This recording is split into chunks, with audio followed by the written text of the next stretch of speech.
and a very warm welcome to the policy briefing on key messages to the CFS 49th plenary session from the Civil Society and Indigenous Peoples Mechanism.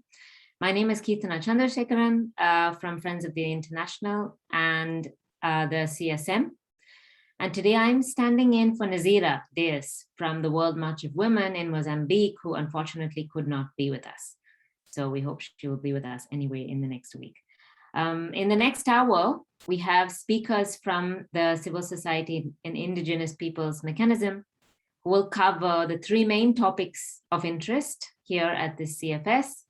The first one will be on the need for a coordinated global policy response to the ongoing food security and nutrition crisis that COVID-19 has highlighted, which of course will be highlighted again by the SOFI and the discussion there. And the CSM positions and key messages will be presented by Andre Lucy. The second issue will be on discussing the essential role of the CFS in the global food governance architecture and its relationship with the follow-up of the Food Systems Summit. And here our key messages will be presented by Charlotte Dreger and Jordan Treacle. And the third issue will be the expectations of the CSM Youth Working Group towards the CFS policy process on promoting youth engagement and employment in agriculture and food systems, which will be presented by Tyler Short and Nasmin Chowdhury, who are the incoming and ex-coordinators of the CSM Youth Working Group. And Tyler is also an incoming member of the coordination committee of the CSM.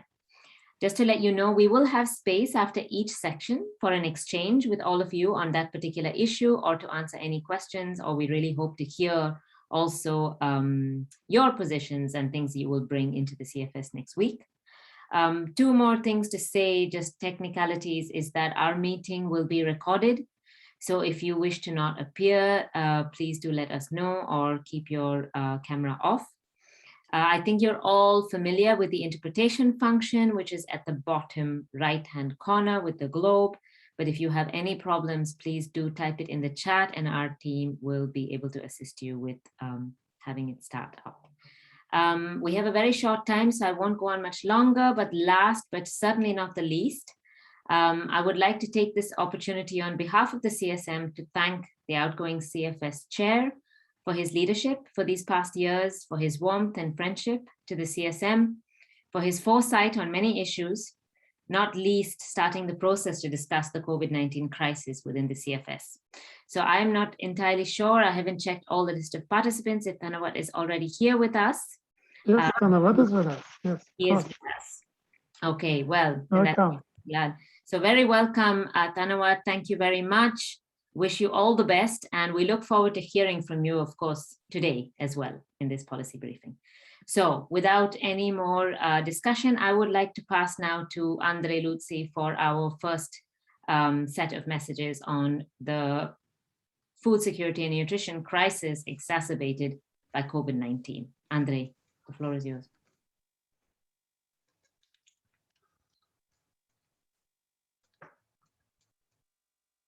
Thank you very much, Kirtana. Hello, everybody. I think once again, we are here and we want to really make a call, put a call out for life. We believe that the way in which governance for food is carried out is something that needs to be addressed urgently. Further to that, though, what's important at this moment is that we need to put our call out for our lives, for the life of the planet, and we need to give a response that is inclusive. And we need to look at what we want to do ourselves, indeed. We want to, once again, ensure that this urgency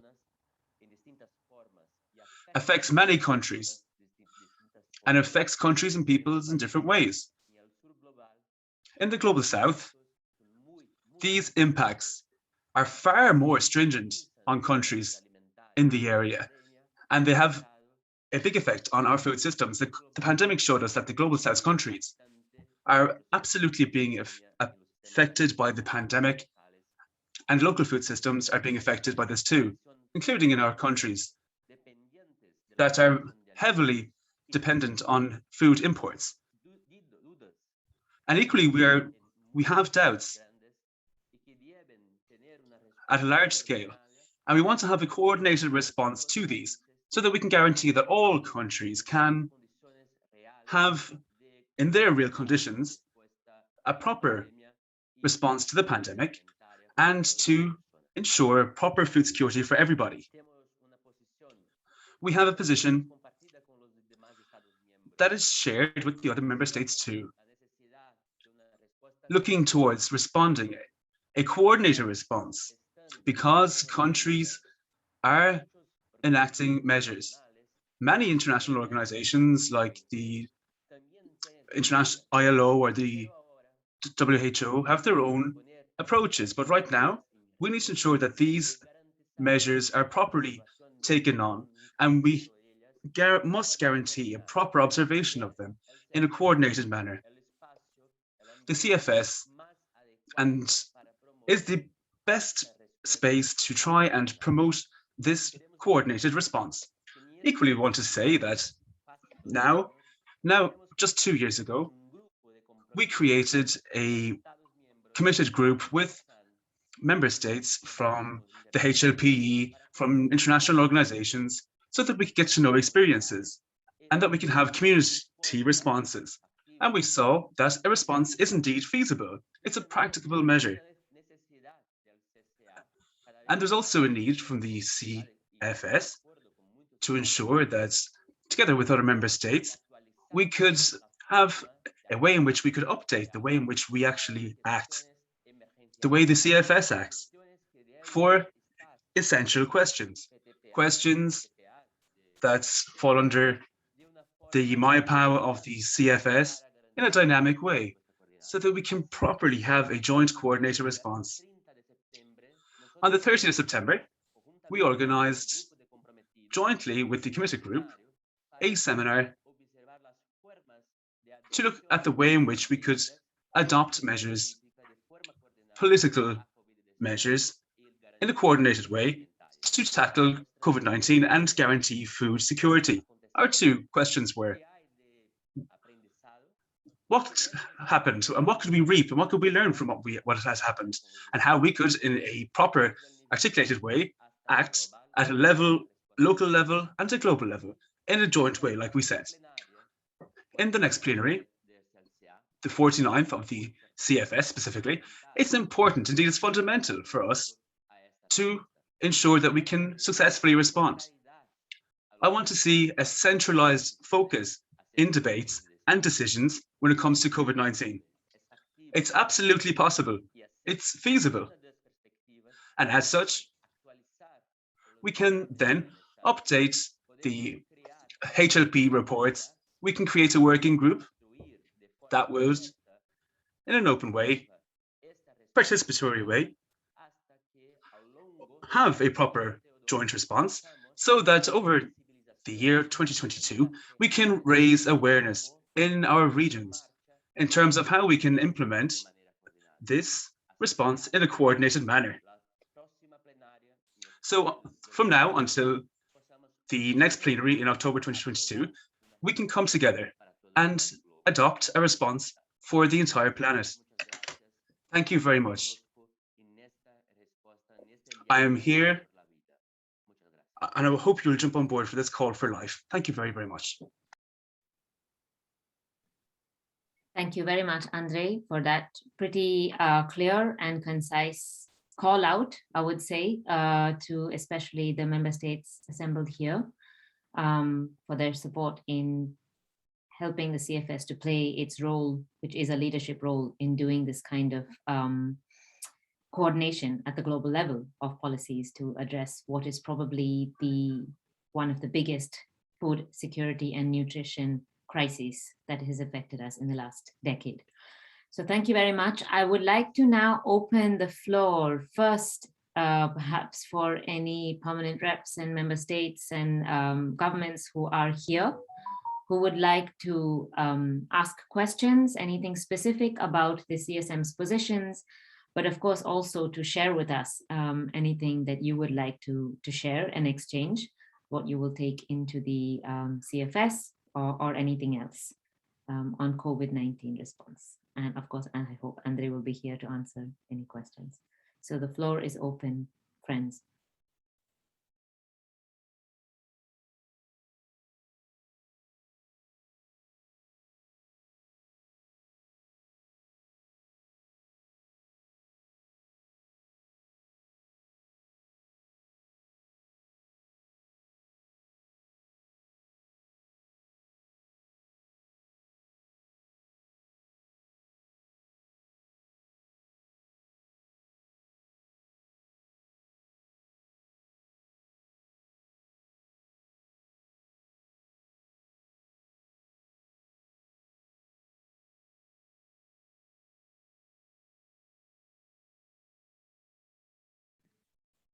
I see the hand up, Gabriel Ferrero from Spain, please. You're welcome. Muchísimas gracias. Thank you very much. My dear friends, I want to be very brief here. I want to thank the CSM for the efforts they are carrying out with different countries too, like with Mali too, in ensuring that the importance of the response, the coordinated response at a global level, has to be brought to the committee, and you're doing that. You know that we have been supporting this response since the outset. It's affecting so many people. We are supporting the communities and the territories' responses too, to increase resilience among our people. We are seeing how we can learn from this to ensure that we can have more inclusive systems in the future. I wanted to just be sure that you are aware that we are grateful, and we thank you for really tackling this question. Thank you.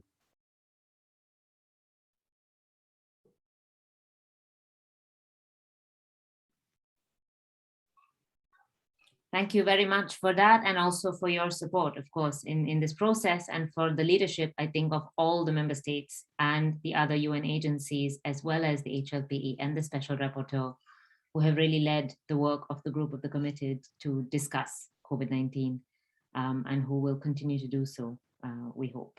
And we are very glad to be there as well.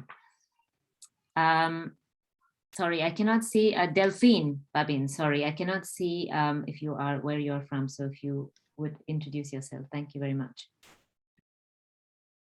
Bonjour, est-ce que vous m'entendez? Hello, can you hear me? Can I speak in French? Yes, please, in French. It's fine. Okay. I am part of the French permanent representation here in Rome. I apologize, I missed the start of the meeting, so I didn't hear all of your proposals, but what seemed important to me to remind ourselves of here today is the fact that, of course, the CFS as an inclusive platform has a central key role when it comes to the global approach to food systems, food security across the world, and nutrition, of course. And it will, of course, continue to play a leadership role on this pandemic question and everything that is related to it. Equally, I'd like to say that the CFS up to now has not done nothing. We can say the fact that many different actions were carried out by the CFS president, by the HLPE, and other members. Many of the recommendations and analyses that were put forward, we had 3 notes, we had 3 reports on the pandemic and the food nutrition system. We also, in the last guiding lines and political recommendations for the CFS, we included aspects on bolstering resilience of the food system and the response to the pandemic.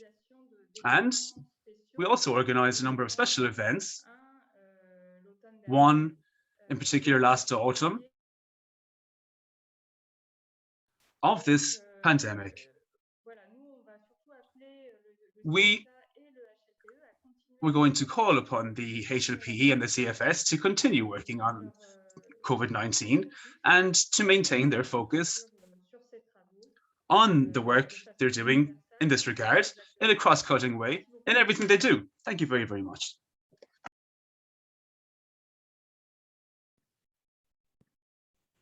Well, thank you very much. And it is very, very, very encouraging, I think, to hear these. And of course, it's absolutely right that the CFS has done several things, not least the fantastic work done by the HLPE from the beginning of last year, the beginning of the COVID crisis. I would like to just give the opportunity to Andre, if he would like to say something on this issue, and then come back to open the floor for a last round of the discussion of our response to COVID-19 crisis in the CFS Plenary. Andre.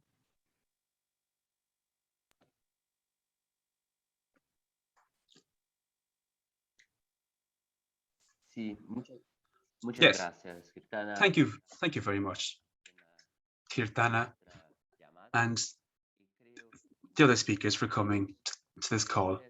We believe that this is the most appropriate moment. It's the perfect time to give a response to COVID-19, and this plenary, the plenary 49, needs to put this COVID-19 response to the heart of its debates and not the results of the summit on food systems. As such, together we'll have an outlook that can also increase the way in which the CFS can act in a dynamic, updated, participatory way, giving a new face to all the requests from our peoples. Thank you very much. Thank you very much, Andre. Yeah, I think this is quite a key issue, and I know we are running with the time here, but I would still like to give opportunity to keep the floor open for any, especially member states who would like to come in to respond or discuss or exchange with us on what should be the CFS response to the COVID-19 crisis in this CFS 49 plenary. Kirtana, I think the CFS chair had raised his hand. I'm so sorry. I'm not sorry. I do apologize. I'm not able to see for some reason this raised hands, but CFS chair, please, you're welcome. Yeah, thank you very much for giving me the floor, and also thank you very much for your effort in organizing this policy brief, and also as the advisory group to the CFS. And that's why the voice of our civil society mechanisms are very important. And as my colleagues from France already mentioned earlier, regarding the COVID-19, I think since the beginning, when the CFS organized the virtual meeting of the bureau members and also advisory group to discuss how the CFS can provide support and also how to address to the impact of the COVID-19 on food securities and nutrition. And also chair of the CFS requested the HLPE, high-level panel of experts, to prepare the issue papers on the impact of COVID-19 on food securities and nutrition, which all of you have opportunities to read and also to discuss, or even though last year we also organized the special sessions dedicated to COVID-19. And that's why next Monday is very important to hear from members and also other stakeholders of the CFS to echo your voice, to raise your concerns about the impact of COVID-19 on food securities and nutrition. Because we have a sessions to update you about the COVID-19 on Monday. One of the issues that during the last 2 years since I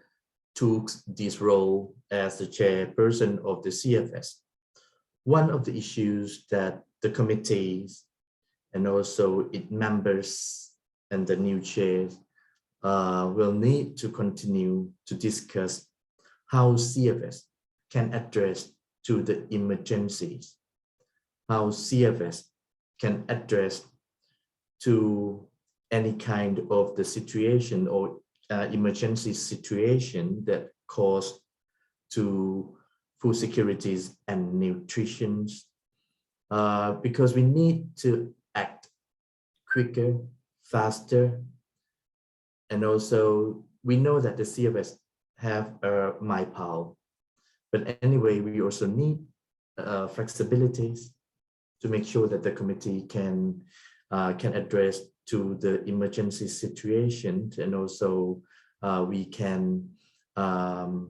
do the work of the committee in such a way that we reform, and also according to the evaluation document as well. I do hope that the civil societies mechanisms will play an important role to support the work of the CFS, and also during the next week plenary, we will have an opportunity to discuss the work of the CFS in several topics, including COVID-19, youth, and also the implications after the Food System Summit, and also the role of the CFS after the summit as well.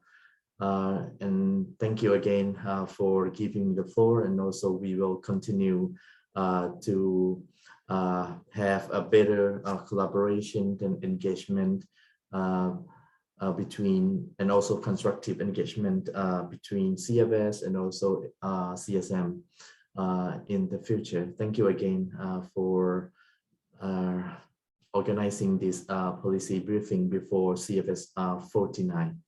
Thank you very much. Yes, and thank you once again, Thanawat, for your leadership and for supporting this work from the beginning, and your foresight, as I said, in looking at the CFS's role from the beginning. And it's pretty clear, I think, from all the interventions that there is a dire recognition of the need for this from the CFS, that the CFS is the place to do this, that the CFS needs to take its leadership role, let's say, in dealing with emergencies.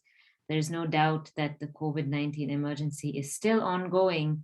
And of course, there's always the threat of new and different pandemics. And this is the moment to really have a multi-agency, member state, global discussion on how we can bring all the existing advice and actions together. So thank you very much for that. And we really hope that some of the enthusiasm that has come in here will also be discussed in the plenary sessions next week. So with that, I hope it's okay that I move on to give adequate time for the other issues as well to be discussed.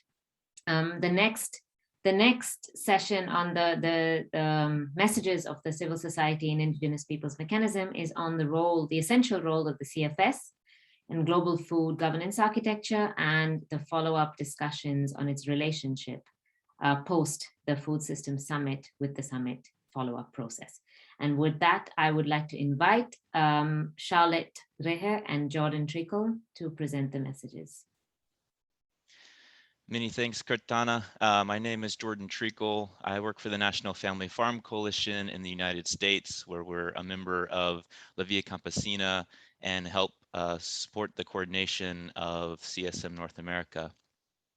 The concerns of civil society about the Food System Summit are many and have been eloquently articulated through several broad sign-on letters, massive autonomous counter-mobilizations, research, and policy statements from every CSM constituency and from every region of the world.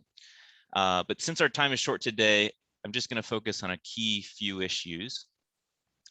Despite the claims by the Food System Summit organizers, the summit and its opaque corporate-friendly processes leading up to it have failed the people and its own self-stated goals of inclusion and transformation. The intentionality to miss the mark in recognizing and addressing the most important drivers of growing world hunger and the climate crisis has been clear. Industrial agriculture, corporate concentration in food systems, and the systemic social, political, and economic disparities that exacerbate hunger and malnutrition were not central to the agenda. As our food systems, as Andre has already pointed out, continue to struggle through the impacts of COVID-19, if ever there was a moment for systemic change from the status quo, it has been these years leading up to the UN Food System Summit. But instead, we've seen the Food System Summit doubling down on a narrow focus on finance, capital-intensive technologies, and corporate innovation, which are false solutions poised to exacerbate a range of structural problems in our food systems, such as intellectual property rights in seeds and knowledge, privatization of data on farmer practices, land and sea grabbing, all problems that will undermine small-scale food provision that the world's vulnerable and marginalized communities depend on. Secondly, the multi-stakeholderism concept, which was imposed on all levels of the summit, has never accounted for the stark imbalances of power between food producers and corporate agribusiness, between OECD countries and many nations in the global South, and has simply ignored issues of conflict of interest, which collectively have undermined the legitimacy of not just the summit, but the UN system as a whole. These governance failures further marginalize the communities and grassroots voices already too often ignored by powerful governments and corporate actors. And this system is also failing member states who have lost control over what is under their responsibility as duty bearers. Moreover, the ongoing discussion between the US and the EU on what is meant by sustainable food systems and the implications on trade highlight the contradictions of the Food System Summit outcomes and point to the dangers of an unregulated, multi-stakeholder approach that gives undue priority to narrow economic interests over broader systemic transformation. Third, the summit has failed on the foundational issue of human rights. This has been talked about extensively. A non-normative UN Secretary General's event cannot undermine existing human rights norms, instruments, and human rights-based institutions. Critiques on the weak human rights grounding of the summit have been expressed eloquently and frequently by many actors from inside and outside the summit throughout the process, but have been consistently ignored. Finally, I'd like to highlight our concerns that the summit continues to overstep its mandate and continuing beyond September 23rd in the form of a coordination hub within the Rome-based UN agencies. Member states did not request or agree to put these structures and mechanisms in place, which threatens to further degrade the public's trust in these institutions. This coordination hub has been framed as a mechanism to promote the many ambiguous and opaque national food system pathways and coalitions of action. These summit remnants will not deliver credible or meaningful participation from civil society and social movements at national or international levels, and therefore we as the CSM do not recognize them. Over the past 2 months, the political declaration of the Autonomous People's Response to the UN Food System Summit, which articulates all of these warning signs I've mentioned today, has released overwhelming support from over 1,000 organizational endorsements and signatures. This collective condemnation cannot be ignored and must shape how we maintain the essential role of the CFS in the global food governance architecture of the United Nations. And with that, I'll turn it over to my colleague, Charlotte. Thank you very much, Jordan, and good morning, good afternoon, good evening to everyone. Thank you, Jordan, for highlighting the problems that we see with the summit. In sum, we can really say that we believe the UN Food System Summit did not meet the basic requirements of legitimate intergovernmental and transparent UN procedures, in contrast to the CFS, which is the foremost inclusive intergovernmental policy platform, takes its decisions on the basis of negotiated process with the participation of those most affected by food insecurity. It is clear over the past months that there are strongly divergent views among member states, scientists, and civil society and indigenous peoples organizations on the summit, which cannot be ignored.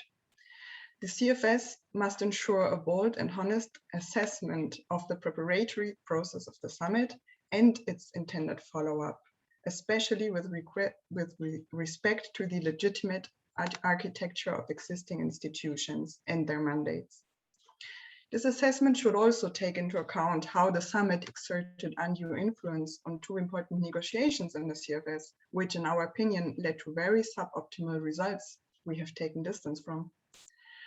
Further, the CFS plenary session should not shy away from controversial issues such as the long-awaited debate on the impacts of trade and corporate concentration in food systems. After the discussions in plenary, additional broad discussions may be necessary. The CFS draft decision box should reflect this. It would not be wise if the Bureau rushes a decision on this without properly consulting member states and CFS participants. Furthermore, the CSM shares the strong concerns expressed by the CFS and the HLPE chairs, and also the UN Special Rapporteurs on the right to food and on extreme poverty and human rights, on the proposals for a new science policy interface.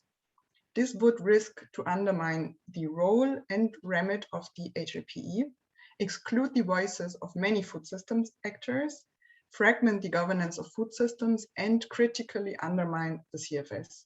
We therefore call on member states and CFS participants to commit to support and strengthen the HLPE. We reaffirm our commitment to strengthen and further democratize the United Nations, our public institutions and food systems, and defend them against corporate capture. We count on member states and on the CFS to take seriously their roles and responsibilities and to fulfill their obligations to the people of the world in both letter and spirit. US governments and we as rights holders and societies must join hands and work together to ensure that we do not continue to fail the people and the planet. Thank you very much. Thank you, Charlotte, and thank you, Jordan. For that, I think is pretty clear on what we will be bringing to the CFS plenary next week during the discussions on the relation with the Food System Summit. So I would like to open the floor for any questions or comments on what has just been presented.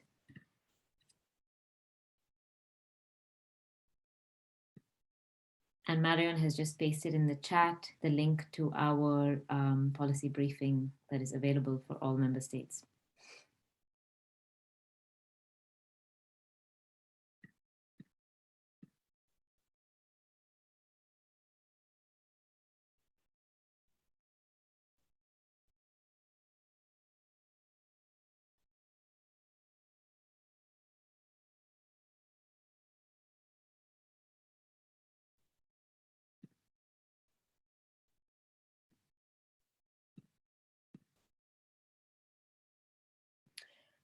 I'm not seeing any hands up, and I wonder if we should then move on to the next section. And then, of course, if at any point there's a need to, you can also bring up any of the issues that have been covered already, COVID-19 and the UN Food System Summit.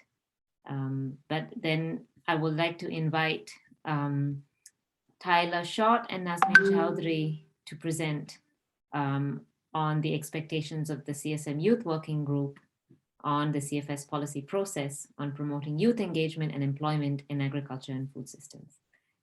Nazmin and Tyler, you're welcome to the floor. Thank you, Kirtana. Hello, everybody. I'm Tyler Short, one of the coordinators for the CSM Youth constituency and a peasant organized in the youth articulation of La Via Campesina. Along with Nazmin, I'm here to outline some expectations and demands that the CSM Youth have for the CFS policy process. This report on promoting youth engagement and employment in agriculture and food systems has many strengths as well as some problematic areas. However, with respect to the HLPE's conclusions, debate among the CSM Youth has not been possible because for more than 2 months after the launch of the report, The full document and the executive summary were available only in English.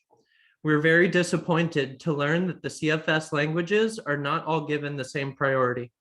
Access to information is a fundamental right that we have in the CFS. So what do we expect over the next year? As youth, we anticipate through active participation, we will conclude these negotiations with a better understanding of the CFS, as well as a much deeper awareness of the various priorities and red lines for member states.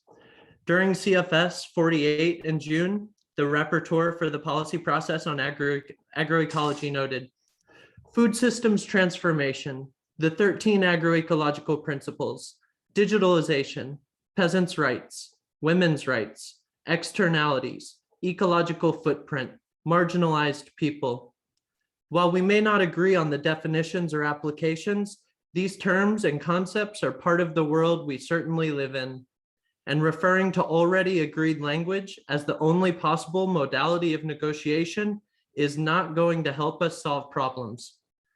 The policy process on youth is an opportunity for the CFS to truly demonstrate ambition. No more false solutions, or as Greta from the youth climate movement recently stated so eloquently, no more blah, blah, blah.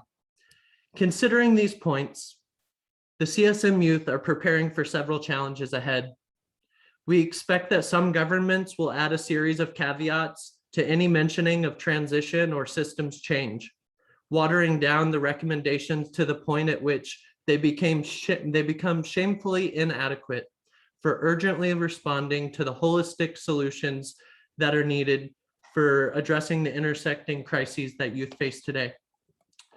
We are anticipating some member states to argue against use of the term marginalized people or marginalized social groups, simply referring to people as experiencing vulnerable situations avoids naming and solving the root causes of vulnerability and risk, particularly economic inequalities, sexual and gender-based oppression, and the expansion of corporate control over agri-food systems.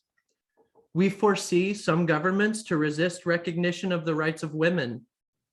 Women's rights and the autonomy of women are central to our work in the CSM Youth, as well as the rights of LGBTQ+ communities.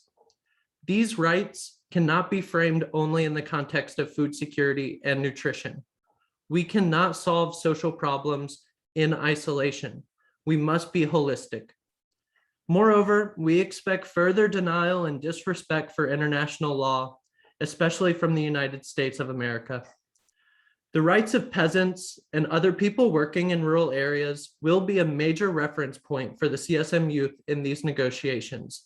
There is no future without food sovereignty, and peasants' rights are the basis of democratic, localized, and ecologically sound food systems. The HLPE offers a holistic conceptual framework to inform this policy debate. The report underscores the urgent need to transition toward economies of well-being, which necessarily entail food sovereignty, dignified livelihoods, and healthy environments. And as we will analyze in our side event on Monday, the pillars of rights, recognition, agency, and equity are foundational to achieve economies of well-being. We want to draw your attention to two specific points within this report. A redistribution of power is needed to transform existing social, political, and economic relationships and conditions within and across countries. And in order to ensure our engagement in the transition to sustainable food systems, young people require support, including redistributive interventions and mediated market policies that go beyond prioritizing increased economic growth. And Nazmin is going to share our 4 key messages that we have for you today.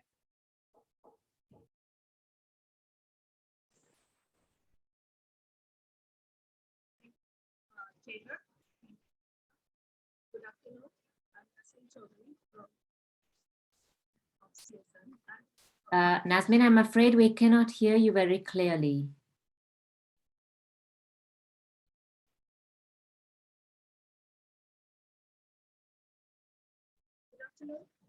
better now? It is slightly better, but maybe you could speak a bit louder.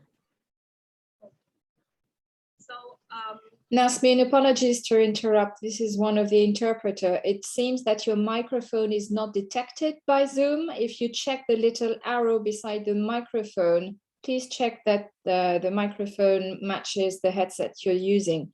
We hardly can hear you, I'm sorry to say.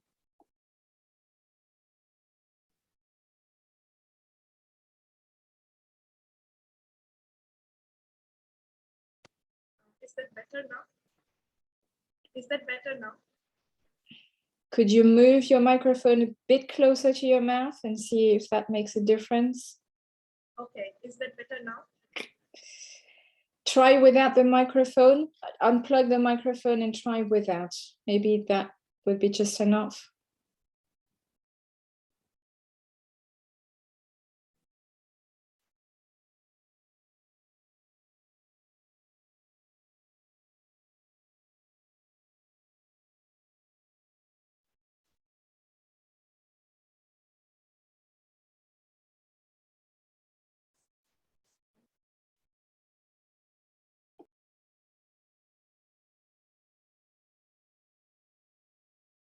Nasmin, we can't hear you at all. Sorry. Hello? Hello, is that better now? I'm trying, but It's getting better, Nasmin. You can speak very Okay, close so- to the micro. And very loud, and we will continue. I hope the Okay, interpreters okay. Can I go ahead now? Can I go ahead now? I think yes, for our side. I don't know about the interpreters. Interpreters, yes, yes. Marie, is it okay? Interpreters? We'll try our best. We might have to stop the interpretation, but you can certainly speak in English. Go ahead. Thank you. Okay, I'm sorry for the technical problem, so I'll just go ahead. I'm Nasmin Chaudhary from CSM Youth constituency, and I'm a youth organizer in India. Here are our 4 key messages that we have for you today. First, food sovereignty is a precondition for food security. We have the right to healthy and culturally appropriate food produced through ecologically sound and sustainable method, as well as to define and control our own food system and food and agricultural system. Second, comprehensive agrarian reform would arguably contribute to ensuring youth engagement and employment in agriculture and food system. The redistribution of land is absolutely necessary to realize the right to food. Third, we are facing the effect of climate change with great sorrow and anxiety. Human sufferings will continue to intensify as the fossil fuel economy remains dominant. However, through our social movements, we are advancing agroecological transitions to meet the need of our people and prepare our communities for even worse climate chaos. Diversified, localized, and democratically controlled food systems are key to our survival. Fourth, we demand respect for our right to fully participate in the policy process. Vaccine appetite will be a problem to engage in the negotiations. If negotiations occur online, the sessions should consider multiple time zones and ensure language justice. We encourage to see that HFE included some of our contributions in response to the zero draft and on the scope of this report, such as by quoting our vision statement on the topic of youth agency, acknowledging systemic injustice forced upon Indigenous people, peasants, our other people working in rural areas, and highlighting the need to end youth marginalized while removing structural barriers shaped by gender inequalities, racism, and colonialism. In this time of multiple crises, youth are facing several challenges. As markets fail, schools close, and jobs disappear, we see opportunities and our future crumble away. However, we are not standing idle by. We, as a diverse community of youth from around the globe, are active in developing solutions to the challenges facing our communities. We are organizing ourselves to continue our family farming practices, providing food for our communities and care for the elderly as well as our children. We are shortening the distance from producer to consumers. We are defending school feeding programs in local markets. We are rebuilding rural economies and territories, ensure youth can stay and return to their roots in the countryside. We are caring for and healing the earth by growing nourishing food through agroecology. We are standing up to domestic violence against women and girls, as well as racism, homophobia, xenophobia, and the patriarchy. And we are defending workers and migrants' rights, as well as the rights of the rural people.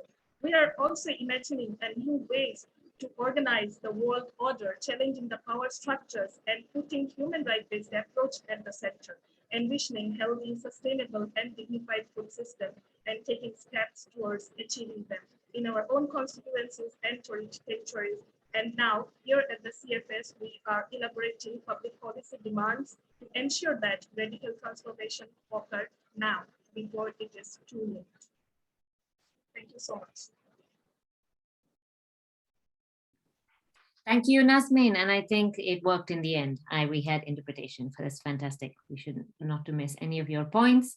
So thank you for that, Taylor and Nasmin. And again, I will open the floor since we only have 10 minutes more.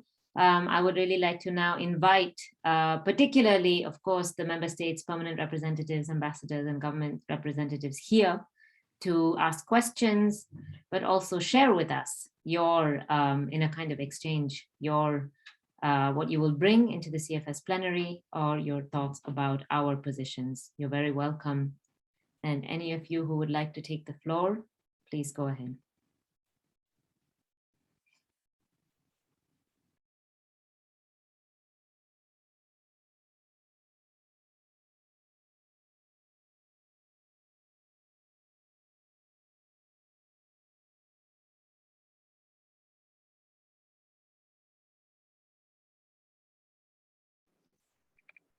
Yes, Your Excellency from Cameroon, please go ahead. The floor is yours.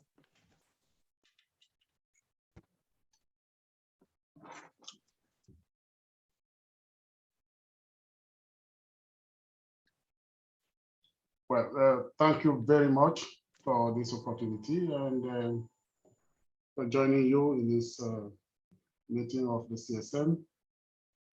I very much appreciate, being here. And I intend to address you and as the future candidate of the CFS chair. I believe you are all aware of the candidacy of Cameroon to the CFS chair. We have so far worked very, very closely with the CSM, especially the Africa branch. Every meeting of the CSM during the CFS, we used to attend and contribute. So we know perfectly what are the issues that are really troubling today the CSM, and I'm happy to have heard all the presentations today. Well, you know perfectly that it's not a secret to the CSM members that they are living a kind of frustration when the discussions are taking place.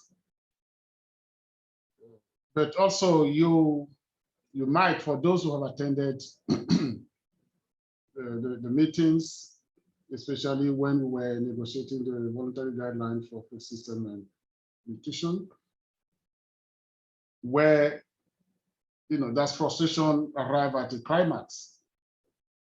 And I try to play the role of mediator to make sure that CSM will not leave the table.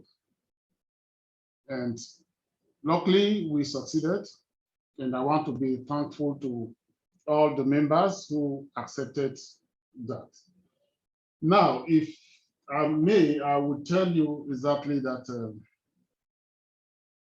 my candidacy is based on the revival of the CFS inclusiveness. And my slogan for the campaign is CFS inclusiveness revived, let's make it happen. And I strongly believe that we can work together with all the constituencies to make that happen. We need everybody on the table. We need CSM on the table, because without CSM, CFS is no longer the same, because of that's the only inclusive international intergovernmental organization. That is the platform that is well equipped with the discussions that are taking place. So my voice today, I know that we don't have time again, but my voice today and me attending this meeting today was just to reiterate that you know, we will be working very hard with all the stakeholders to make sure that this year or during my term of office, if I am elected, and I strongly believe that you have the possibilities of contacting some of your constituencies and some member states who would vote to put up the case of our candidature, because it's based on inclusiveness. So my appeal to you is to work hard. Everybody has his place on the table, and every voice must be heard. Now we will be in the negotiating table, and during the negotiations, you know perfectly that it's a kind of give and take. But I will do my utmost best to facilitate the possibility of everybody having his voice heard. So I hope this message can go through, and I wish that next week all your interventions will be very much in line with pushing forward the CFS agenda and ensuring the implementation of the MIPO 2020-2022. I'm sorry, I just bumped in probably unexpectedly from some of you, but this is my message to you today, for you to be convinced that not only we are working for the benefits of the CFS as an international platform, we don't have a hidden agenda. We intend to work with all the constituencies and allow people to have their voices heard. I thank you for your indulgence, for hearing me, and then let me thank you very much.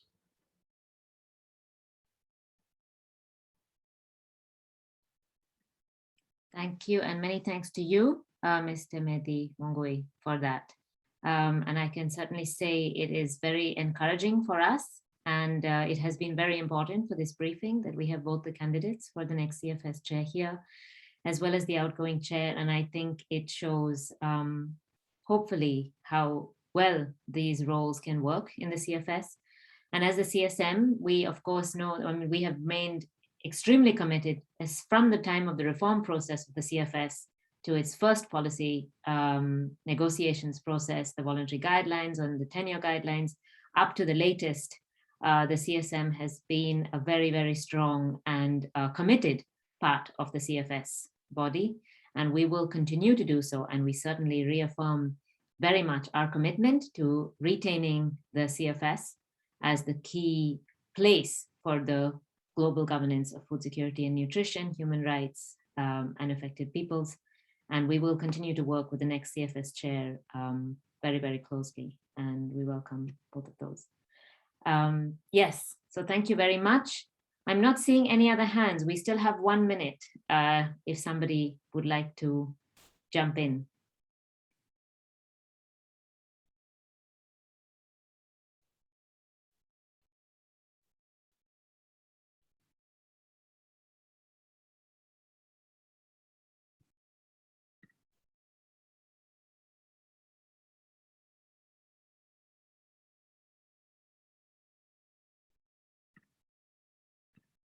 Okay, so thank you very, very much. Again, all of you, a very warm welcome, and thanks to everyone for being here, for hearing our positions and messages that we hope will generate support from all of you in the plenary.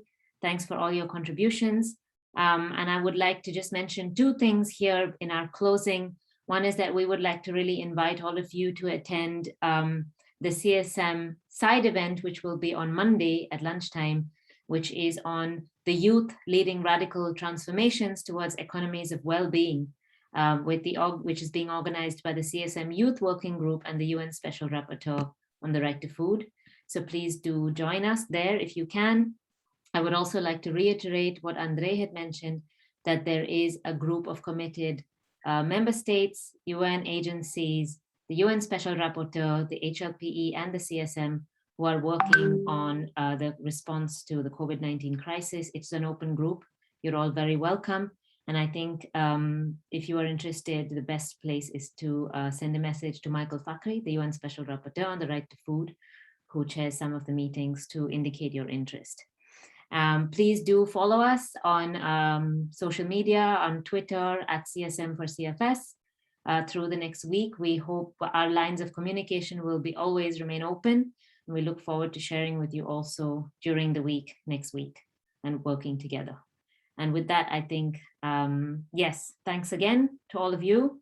And we look forward to seeing you all next week. Thank you. Thank you, everybody. Thank you, Kirtan, and thanks to the interpreters as well. Thank you. Indeed, thank you very much to the interpreters as always. Yes, thank you.